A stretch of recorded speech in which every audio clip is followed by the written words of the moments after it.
दोस्तों एसबीआई का नाम कौन नहीं जानता। और ऐसे में इस बैंक से अगर पर्सनल लोन लेने की बात करें और उसमें भी पेंशन लोन की अगर हम बात करें तो यहां से ये लोन आपको बहुत ही आसानी से और बहुत ही कम इंटरेस्ट रेट पे मिल जाता है। नमस्कार दोस्तों, मैं हूं राहुल और आप देख रहे हैं एमबीए राहुल यूट्यूब चैनल। आज के इस वीडियो में हम बात करने वाले हैं कि आखिर आप एसबीआई से किस तरीके से पेंशन लोन ले सकते हैं। इसकी की पूरी टर्म्स एंड कंडीशंस आज की इस वीडियो में बताने वाला हूं, इंक्लूडिंग इंटरेस्ट रेट और डॉक्यूमेंटेशन से लेके सारी की सारी चीजें। तो दोस्तों वीडियो में आगे बढ़ने से पहले आपसे रिक्वेस्ट है कि अगर आप हमारे चैनल पे पहली बार आए हैं तो प्लीज चैनल को सब्सक्राइब करें। और हाँ, अगर आपको किसी तरीके की इंस्टेंट लोन की जरूरत है तो नीचे डिस्क्रिप्शन में मैंने लिंक दिया हुआ है, जहां से जाकर आप आसानी से अप्लाई कर सकते हैं। तो दोस्तों चलिए वीडियो को शुरू करते हैं। फ्रेंड्स, अब हम आ गए अपने लैपटॉप के स्क्रीन पे और यहां आपको बताने वाले हैं एसबीआई पेंशन लोन की पूरी डिटेल। तो आप अगर रिटायर हो चुके हैं, अगर आपको पेंशन मिल रहा है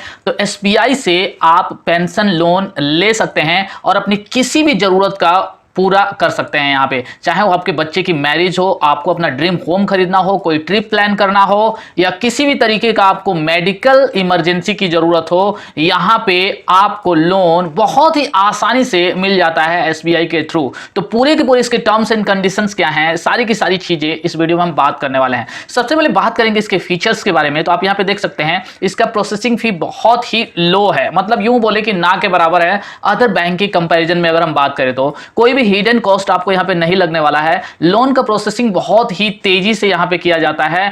easy EMI through SI means आपका यहां पे दिया हुआ है, एसआई का मतलब हुआ स्टैंडिंग इंस्ट्रक्शन, जो कि ऑटो डेबिट कर लिया जाता है ईएमआई आपके अकाउंट से डायरेक्टली। तो उसकी फैसिलिटी यहां पे है, तो आप कोई भी पेमेंट यहां पे मिस नहीं करेंगे ईएमआई, और जिसके चलते कोई भी पेनल्टी आपके ऊपर यहां पे नहीं लगने वाली है। आसानी से ईएमआई आपका पे हो जाएगा। मिनिमल डॉक्यूमेंटेशन की फैसिलिटी यहां पे आपको दी जाती है, मतलब चूंकि ऑलरेडी आपका अकाउंट एसबीआई के पास है, आप पेंशन वहां से ले रहे हैं, तो कुछ एक डॉक्यूमेंट ओनली एक्स्ट्रा आपको देना पड़ता है। कौन सा डॉक्यूमेंट आपको देना पड़ता है आगे हम इस वीडियो में बात करने वाले हैं।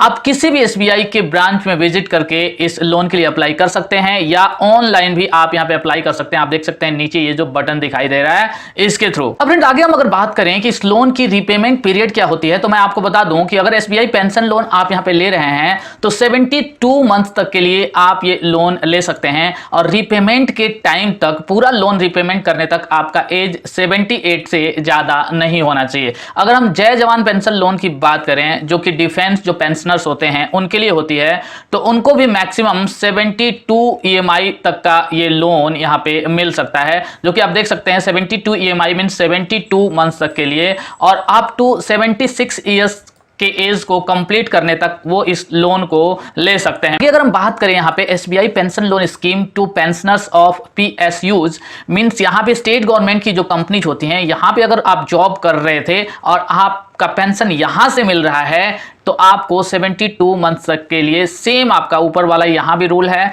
और जो फुल रीपेमेंट का जो टाइम है वहां पे आपका 78 ईयर्स तक का एज होना चाहिए। अगर इंस्टा पेंशन लोन स्कीम की बात करें थ्रू योनो मींस योनो के थ्रू आपको पता है फटाफट यहां पे आसानी से लोन के लिए आप अप्लाई कर लेते हैं और इंस्टेंटली आपको वहां पे अमाउंट मिल जाता है। फ्रेंड्स, इसके साथ ही मैं आपको बता दूं कि एसबीआई के through pre approved pension loan भी दिया जाता है।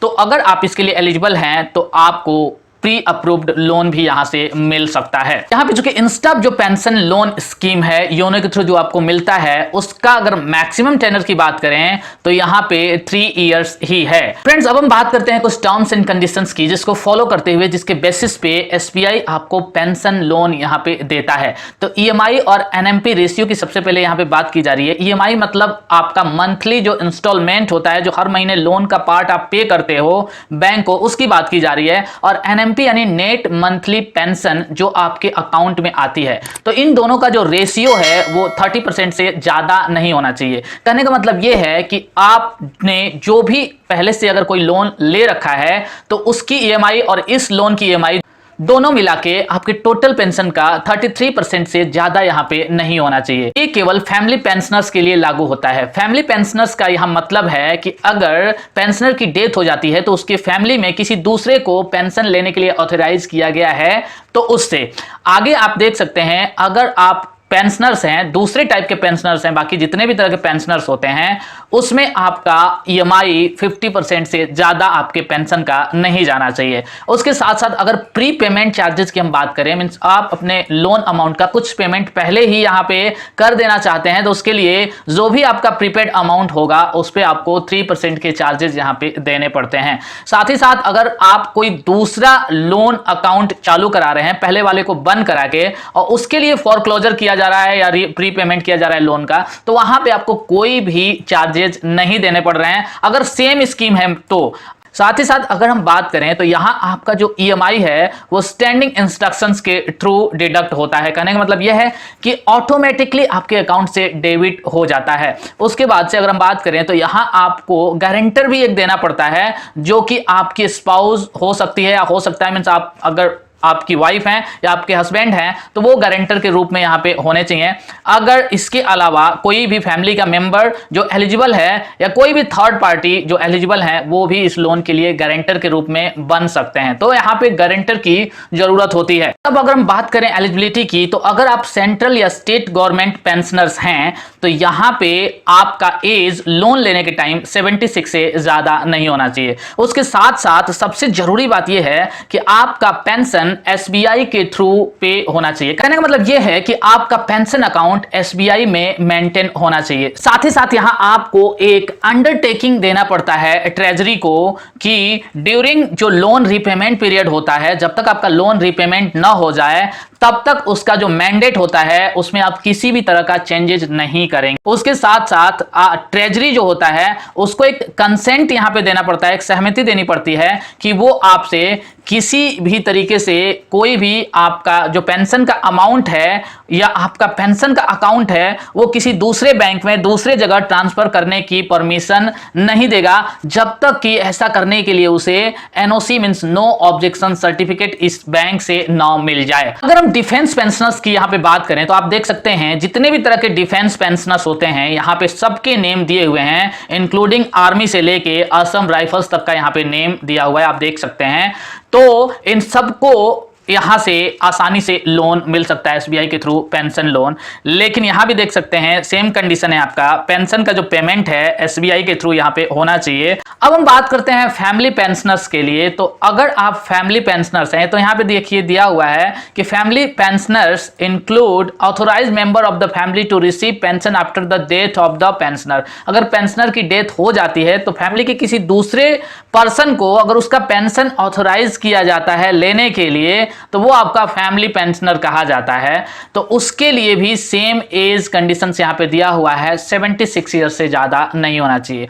और साथ ही आपका pre approved Insta pension top up loan जो होता है उसके लिए भी इंटरेस्ट रेट यहां पे सेम वही है 10.45%। फ्रेंड्स, अब हम बात करते हैं कि आखिर आप एसबीआई पेंशन लोन के लिए किस तरीके से अप्लाई कर सकते हैं। तो आपको मैं बता दूं कि अगर एसबीआई में आपका पेंशन अकाउंट है चाहे कहीं भी हो, इससे मतलब नहीं है, आप अपने सबसे नियरेस्ट एसबीआई के ब्रांच में जाके ऑफलाइन इसके लिए अप्लाई कर सकते हैं। उसके साथ साथ आप ऑनलाइन भी इसके लिए अप्लाई कर सकते हैं योनो ऐप के थ्रू। दोस्तों, इसके बाद से इसकी वेबसाइट पे भी आके डायरेक्टली अप्लाई किया जा सकता है। जैसे अप्लाई नाउ का यहां पे नीचे देखिए एक बटन आपको दिखाई दे रहा होगा जिसे मैंने अभी हाईलाइट किया है। जैसे आप अप्लाई नाउ बटन पे यहां पे क्लिक करते हैं, आप चले आते हैं इस वाले फॉर्म पे, इस वाले विंडो पे जहां से आपको एसबीआई पेंशन लोन के लिए अप्लाई करना है। तो इसके स्टेप सबसे पहले मैं आपको बता दूं, सबसे पहले आप एलिजिबिलिटी अपनी यहां पे चेक करते हैं कि आप लोन के लिए एलिजिबल हैं या नहीं है। अगर हैं तो कितने लोन के लिए एलिजिबल हैं।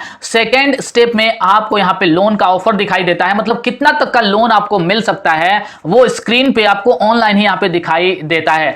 साथ ही अगर थर्ड स्टेप की बात करें तो यहां पे आपका लोन का एप्लीकेशन कंप्लीट हो जाता है और एसबीआई के थ्रू आपको कॉल किया जाता है या आपको ब्रांच में विजिट करने के लिए बोला जाता है। और साथ ही कुछ जो डॉक्यूमेंट्स आपके होते हैं जो अभी पीछे मैंने बताए आपको, वो आपको यहाँ पे देने पड़ते हैं। उसके बाद से आपका लोन यहाँ पे मिल जाता है। तो अब देखिए यहाँ पे पर्पज ऑफ लोन आपको देना होता है, तो चूंकि पर्सनल लोन ही होता है पेंशन लोन। साथ ही साथ आप यहाँ पे टाइप ऑफ रिलेशनशिप बैंक से यहाँ पे चूज करते हैं, आपका या तो पेंशन अकाउंट या कोई पेंशन लोन अकाउंट अगर पहले से है, इन दोनों में से कोई भी एक चूज करके वो अकाउंट नंबर आप यहाँ पे फिल कर देते हैं नीचे।